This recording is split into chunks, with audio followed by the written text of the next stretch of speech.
नमस्कार।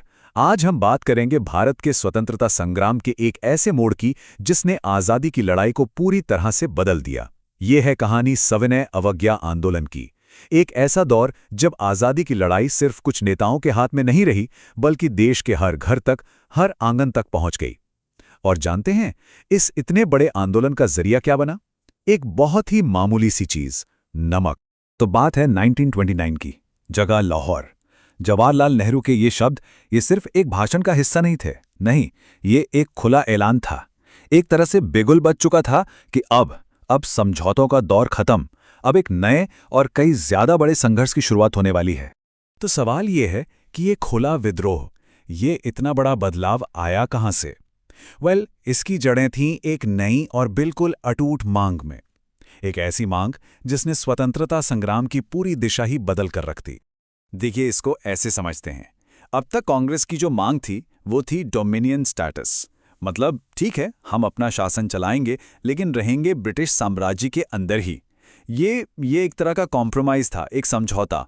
लेकिन अब बात हो रही थी पूर्ण स्वराज्य की, यानी कंप्लीट इंडिपेंडेंस, पूरी आज़ादी। एक ऐसा देश जिस पर किसी बाहरी ताकत का कोई रत्ती भर भी कंट्रोल ना हो। ये कोई समझौता नहीं था, ये तो एक ऐलान था। और ये बदलाव जाहिर है रातों रात नहीं हुआ। इसकी पूरी एक कहानी है।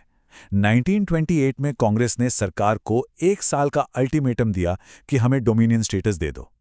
जब वो साल पूरा हुआ और कुछ नहीं मिला, तो 1929 के मशहूर लाहौर सेशन में पूर्ण स्वराज का प्रस्ताव पास हो गया। और फिर वो ऐतिहासिक रात आई, 31 दिसंबर 1929।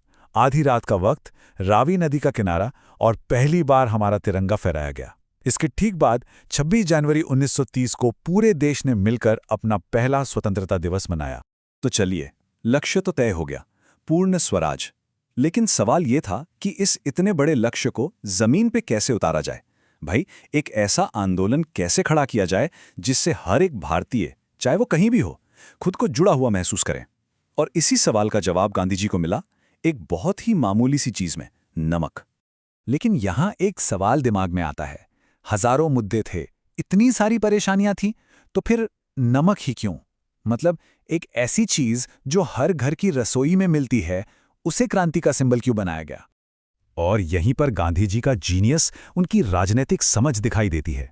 जरा सोचिए, नमक पर जो टैक्स था वो हर भारतीय पर असर डालता था। अमीर हो या गरीब, सबको देना पड़ता था। इसने स्वराज जैसे एक बड़े भारी भरकम आइडिया को सीधे आम आदमी की रोज की तकलीफ से जोड़ दिया।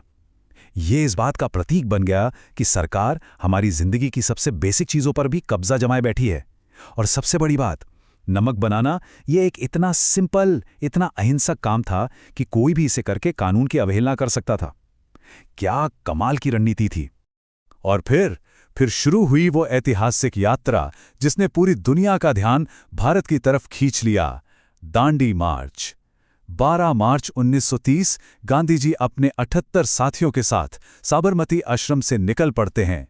24 दिन, 240 मील का लंबा सफर, पैदल। रास्ते में हजारों लाखों लोग जुड़ते चले गए, कारवां बनता गया। और आखिरकार 6 अप्रैल को वो दांडी के समुद्री तट पर पहुंचे। वहां उन्होंने बस मुट्ठी भर नमक उठाया और ब्रिटिश साम्राज्य के सबसे घमंडी कानूनों में से एक को तोड़ दिया। गांधी जी का नमक कानून तोड़ना बस एक चिंगारी थी। देखते ही देखते ये चिंगारी पूरे देश में आग की तरह फैल गई। सविनय अवज्ञा की एक जबरदस्त लहर दौड़ पड़ी। ये आंदोलन अब सिर्फ दांडी या गुजरात तक सीमित नहीं रहा था, ये पूरे भारत का आंदोलन बन चुका था। जैसे दक्षिण में देखिए, तमिलनाडु में सी राजागोपालाचारी ने ठीक वैसी ही एक नमक यात्रा का नेतृत्व किया।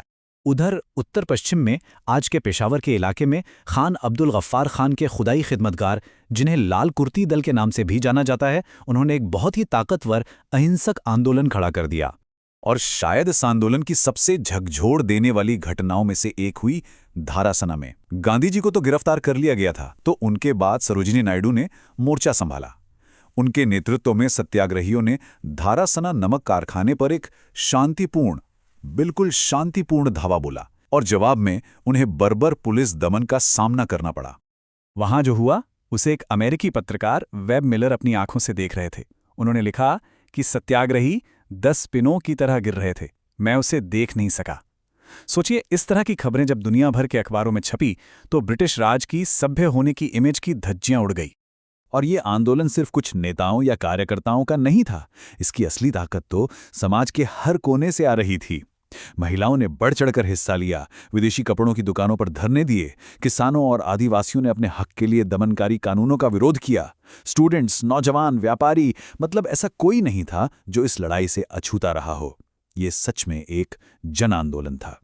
अब इतने बड़े जन आंदोलन को देखकर ब्रिटिश सरकार जाहिर है हिल गई थी। तो उन्होंने एक दोहरी चाल चली। एक तरफ तो बेरहमी से आंदोलन को कुचलने की कोशिश की और दूसरी तरफ बातचीत का दिखावा भी शुरू कर दिया। आंदोलन को कुचलने के लिए जो गिरफ्तारियां हुईं, उनका आंकड़ा ही हैरान करने वाला है। गांधी जी समेत 90,000 से भी ज्यादा लोगों को जेल में डाल दिया गया। आपको अंदाजा देने के लिए बताऊं, ये संख्या असहयोग आंदोलन के मुकाबले लगभग 3 गुना थी। 3 गुना। और जहां एक तरफ ये दमन चल रहा था, वहीं दूसरी तरफ लंदन में गोलमेज सम्मेलनों का दौर शुरू हुआ, भारत के भविष्य पर चर्चा करने के लिए। लेकिन इसमें भी कोई खास नतीजा नहीं निकला। कांग्रेस ने पहले सम्मेलन में हिस्सा ही नहीं लिया तो वो बेकार हो गया। दूसरे में गांधी जी गए, लेकिन कोई बात नहीं बनी। और तीसरे में तो कांग्रेस फिर शामिल नहीं हुई। तो ये बातचीत भी एक तरह से नाकाम ही रही। इसी टकराव और बातचीत के बीच 5 मार्च 1931 को कह सकते हैं कि एक टेम्परेरी सीज़फायर हुआ। इसे ही गांधी इरविन पैक्ट कहते हैं। इसके तहत आंदोलन को कुछ समय के लिए रोक दिया गया।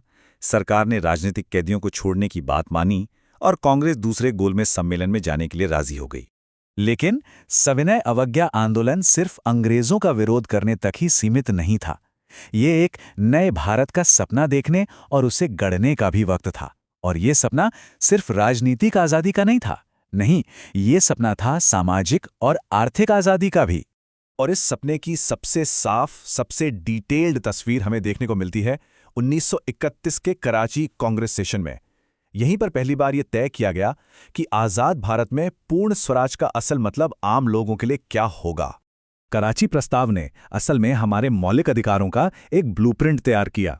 सोचिए, इसमें बोलने की, प्रेस की, संगठन बनाने की आज़ादी की बात थी। कानून के सामने सब बराबर होंगे, चाहे किसी की कोई भी जाति, धर्म या लिंग हो। सभी को वोट देने का अधिकार और मुफ्त और जरूरी प्राइमरी एजुकेशन, ये सारी बातें आज हमारे संविधान की नींव है। और बात सिर्फ राजनीतिक अधिकारों की नहीं थी, आर्थिक आज़ादी पर भी उतना ही जोर था। कराची प्रस्ताव में कहा गया कि मजदूरों को सही वेतन और काम के सही घंटे मिलें, किसानों को कर्ज के बोझ से राहत मिले और देश के जो बड़े उद्योग हैं उन पर सरकार का कंट्रोल हो। क्यों? ताकि आम जनता का शोषण खत्म हो। तो आखिर में ये सवाल हमारे सामने खड़ा होता है, क्या सविनय अवज्ञा आंदोलन सिर्फ राजनीतिक आज़ादी पाने की एक लड़ाई थी, या फिर ये उस नए भारत की आत्मा का, उसकी रूह का नक्शा तैयार कर रहा था? एक ऐसा भारत जो सिर्फ अंग्रेजों से आज़ाद न हो, बल्कि हर तरह के अन्याय और असमानता से भी आज़ाद हो। इस पर ज़रूर सोचिएगा।